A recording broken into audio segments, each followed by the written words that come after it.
because we're going to cut down a couple trees that should have got cut down years ago, but they didn't. So there's a decent sized oak that's leaning sort of toward the house, and a maple tree that's kind of got bad spots in it. There's a hole. Another oak tree that's leaning, you know, this direction. And we want to fix this area up, plant like a shade garden, a lot of hostas and different flowers. And we have a service berry tree that we want to plant right here in this corner, right in this spot. So we have to get some light in there to do that. And just make this a yard area. We have to cut the woods back away from the house because we're just too much in the woods and there's just too many bugs. I mean,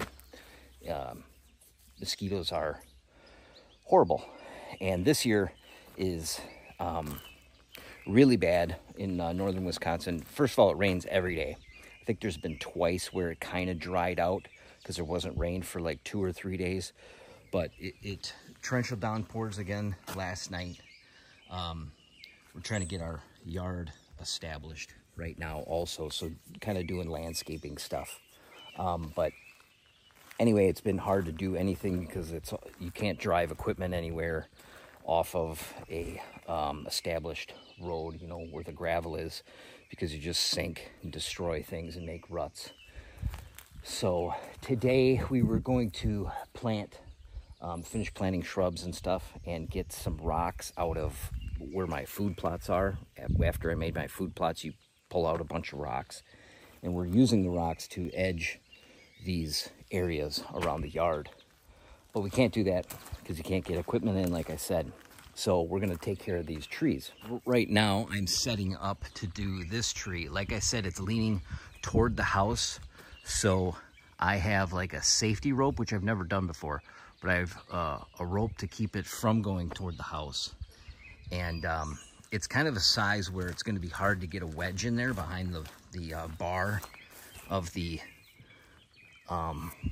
chainsaw, so it's going to be hard to wedge this tree over. So one thing I bought last year was a winch, a drum winch. I forget, capstan winch, I believe it's called. It's got a nice Honda motor on it, and it's a portable winch. I think it pulls somewhere in the neighborhood of 4,000 pounds, and it uses a rope. So you have to get kind of a special rope for it. And this thing is awesome. It works good for a lot of different things. You can pick it up. It's very portable. Probably weighs 40 pounds. And then I got 100 feet of rope in that bag. And before I purchased that thing, my initial idea was this winch that attaches to a chainsaw. And I used it one time. It's called a Lewis winch. So this thing's brand new. I used it one time, and it's able to pull like 10,000 pounds or 8,000 pounds. I was pulling a log that weighed less than 2,000 pounds, and it broke.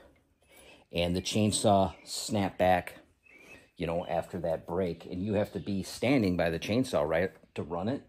It's a great design. So you're running on this chainsaw. It's super loud. You have this whole thing attached to a tree with a strap. But once that thing broke, I'm right in line of the pulling thing. So the chainsaw, you know, snapped back, hit me in the leg. And, you know, I had like a deep bruise on my leg for a couple months. And I never used it again because if it's breaking the first time on a 1,000-pound log, 1,500-pound log, that's supposed to be able to handle over 8,000 pounds. Yeah, thing's junk. So it's for sale if anybody wants it.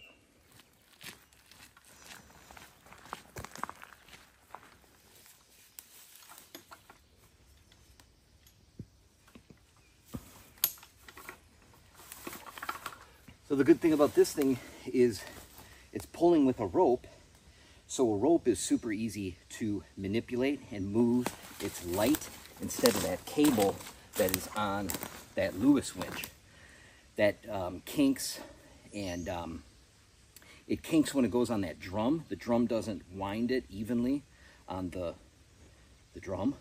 So when it's pulling, it usually kicks off to the side, pulls on the drum in one spot, and then winds up super big on that area and jams. So it's just horrible. I don't know how anybody uses the thing. But this works really well.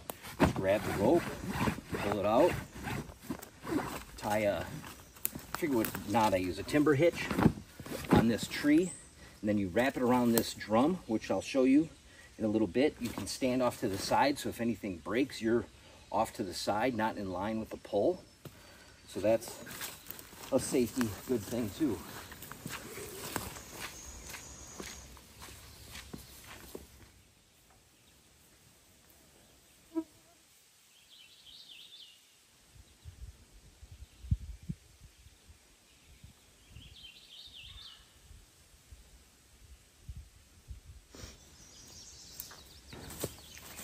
So just pull this out of the bag. You don't have to roll the rope up. What you do is you just stuff it like this. And then it comes out every time. Real easy. So now I can put the excess over here. And then you come over in the jungle here, in the wet jungle, and you go under that on this little pulley, and then you go around the capstan winch 3 times, up to 4, depending on the pulling power, and then you go through this, and now when you start it, that drum spins, but it only grabs the rope when you put tension on it. So you can give it exactly how much pull force. You can tighten it up as the person's cutting, then they can nod to you when they're cutting their back cut, and then you can start really pulling on it, and it puts that tension on it and gets that tree to come the other direction. My 2 cents as a person that's usually on that side of the winch pulling is that you would only go so fast. So as that tree starts to fall faster, you can't necessarily keep up with the tension on it. You don't. That's good. So when the tree, all you have to do is get the tree to go past the center point. I'm just saying, in the past, we've had a few sketchy times where it's not pulling tension. Once the tree starts falling, it doesn't matter. You can let go and you can walk away because it's falling. So I thought this was a good time to jump in and show you how to use this. Me and my wife, we've been together for over 20 years, so she doesn't listen to anything I say. But anyway, it isn't foolproof. She brought up a good point. It's not foolproof. There's a lot of pressure on the person using the winch because it can easily go bad if you were directionally falling a tree and it was leaning, toward your house or something. So after you can wrap this, like I say, 3 or 4 times around the drum. 4 times you get more pulling power. And then you can stand off to the side, and that drum is always spinning, but if you don't put any pressure on the rope, it just spins inside that rope and it doesn't grab. Once you start putting a little pressure on the rope, it'll grab that drum and start moving, but it all depends on how much pressure you're putting or how much pulling force you're putting on that rope. And it's very easy. A little kid could do it. So you can gather up all that slack very easily without pulling on the tree.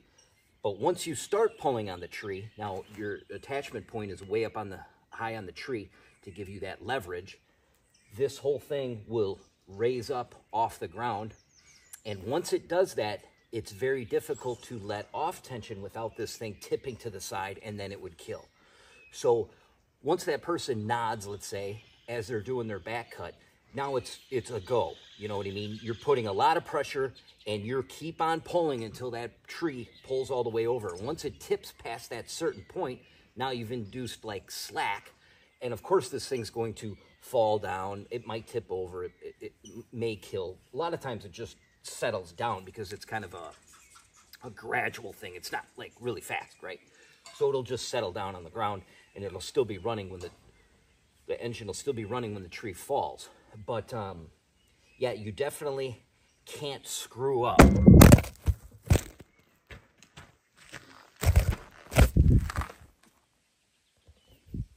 All right, we're back. But, so yeah, you wrap this strap around a good solid anchor tree. That's how the connection works. That's how the rope goes through the drum and everything. And now you're pulling from the side away from the point, the object you're pulling. So if anything happens, it doesn't snap back at you, which is good, right? And you can obviously add a snatch block where you're, you know, instead of the tree pulling right toward your engine, you can go off a 45 and be completely safe. Now, you be mindful when you're buying this rope. It has to be the right rope. You can't just put any old rope on there because of all the what do I want to say? The friction that's caused. A lot of ropes will melt. So this is an expensive rope. You're going to be paying over $100 for it, depending on the length. And you have to buy longer than, you know, you need, because you might be doing a snatch block, so probably get more. So like I bought 150 feet, I believe, but I've had to cut that down now. So I'm about ready to buy another rope because I think I've cut it twice now. So I have 3 different lengths. Well, now my longest length sometimes doesn't get the job done, so I have to be creative of where I pull, because the anchor trees, you know, you want to be far enough away from the tree you're pulling, so you need a certain length. But, you know, it's kind of the nature of the beast. You're pulling with this rope. It's going maybe it's pulling against another tree because the anchor tree is right beside another tree, and it's causing a little friction. Obviously, you do not want to do that if you can, but there's certain situations where you're kind of forced to. So, you know, you're going to be replacing rope once in a while. I've used this for over a year. It's been about a year and a half, but I use it quite often. So, and there's not too many tools. I mean, it's kind of a niche thing, but if you need to pull, like I can go anywhere in my woods now and pull these tamarack logs that I use for my posts for a lot of my buildings, if you watch the channel. So now I can go anywhere in my woods and get these trees out.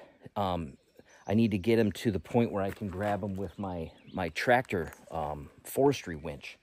But I can do that now with this because it's portable, and I can put snatch blocks on it to you know, double the force or whatever if I need to. But it is expensive. It's over $1,000. I believe it was around, I want to say $1,400. The rope's going to cost you around $150 probably. So, but it's the ticket in a lot of situations, for me anyway. And it's way better than that Lewis winch. That was a regret buy, and I have to sell it now. So I have to lie to someone and say it was great or something to get rid of that thing. But that was expensive too. I don't know exactly how much it was. Over, I think it was $1,200 or something. Can't remember. But the rope is easier to work with, way more user-friendly, way more precision. You can really dial in the tension that you're doing, and it's not binding on anything like a cable. The cable kinks, you know. It's just that thing is a bad deal. So this portable winch is the ticket.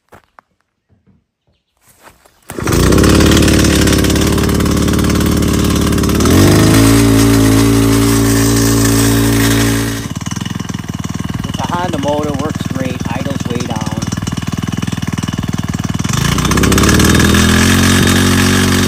Release the rope, the drum is spinning, the rope's not grabbing.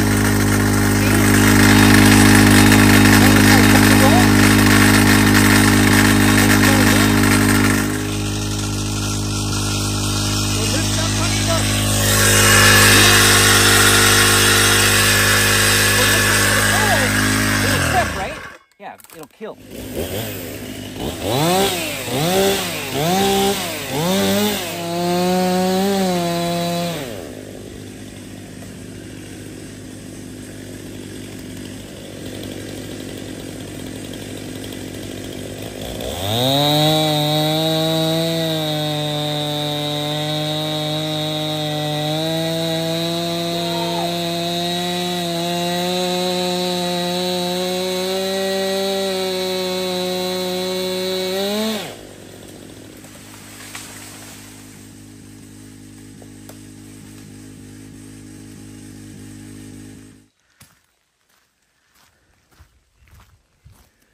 So there's the aftermath.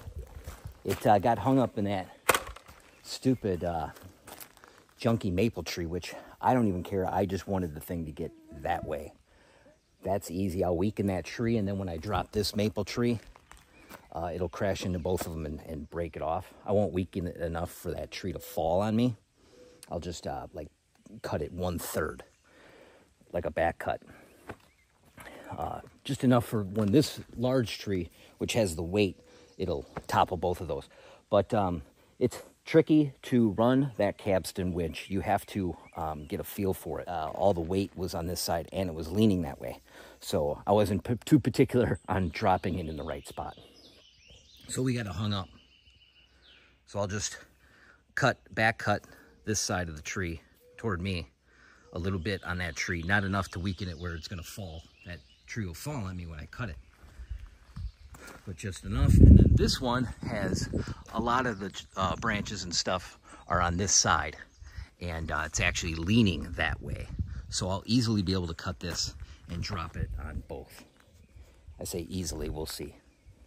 So I'm not going to take any of these ropes off or anything and do something really stupid and hang out here very long, which I'm sure somebody will say I'm stupid any day, but I'm going to come in here and just cut this and pay more attention to the tree above me.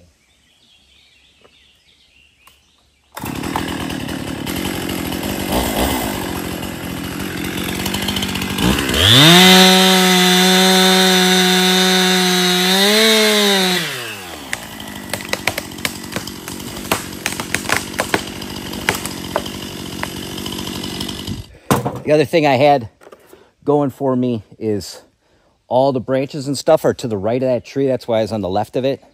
So if it did fall, and me being the left of it, all that stuff's gonna kind of swing that way. So now we'll move this crap all the way. We're using those for walkways when all this was mud, because they dropped off all of our black dirt like in November last year, and we couldn't plant our grass. So we just had a big mud pit till now.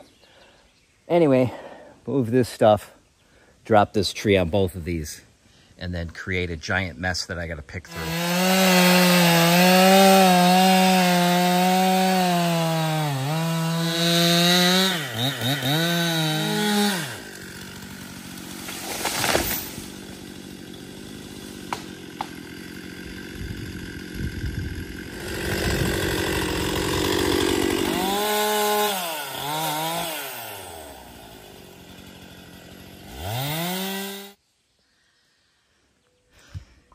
Now we just got to cut down this small little oak, which won't be a big deal, but a lot of branches, a lot of brush, but it opens it up more, and hopefully, just hopefully, there will be less areas where mosquitoes can land close to the house.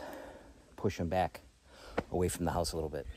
Now we got to just kind of thin this out a little bit, probably cut some of these little teeny tamaracks out, figure out which ones we want to leave and keep, and then maybe make some walk areas through here lined with rock, put some mulch in the pathways, and then plant the rest with hostas and whatnot. Just gotta buck up the rest of this, split it, and stack it over there. We got one more row we can fit in there, and that'll have 7 rows that are about 10 feet wide and 7-8 feet tall. So there's a ton of wood in there, more than we need in 1 year, but it's not going to dry in there very quickly, so we're not going to use it this winter. It'll be next winter's wood.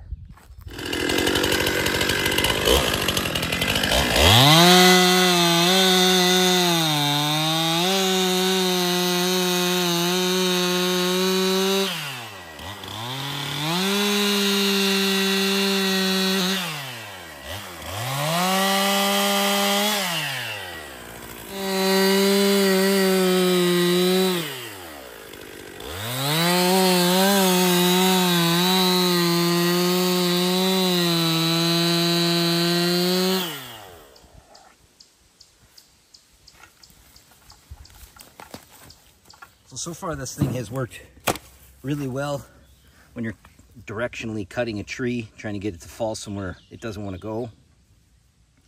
And I've pulled logs out with it too.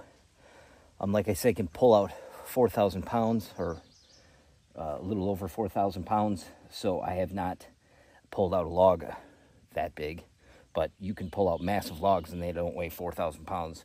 So I would get a skidding cone though, big plastic cone with a hole in. You pass the rope through and then tie it to the tree, and then it'll go over like whatever berms or whatever of dirt. The log won't jab into it, it'll slide right over the top. So definitely would need one of those. Works good in the snow too, then it rides up over the snow instead of just the face of the log burying inside of it. So kind of need that with this thing, or you should have it with anything. I mean, you don't need it with a logging winch on a tractor, but yeah, thing works great, easily portable, and along with the rope, one guy can carry the whole thing in the woods. You know, one trip, then go get your chainsaw and your stuff and your gas and everything. And it was cheaper than that Lewis winch that attaches to a chainsaw. That thing itself is very heavy, thick metal. Then you have the added weight of the cable, which is heavier than rope. The rope is easier to work with on this other winch, the capstan winch.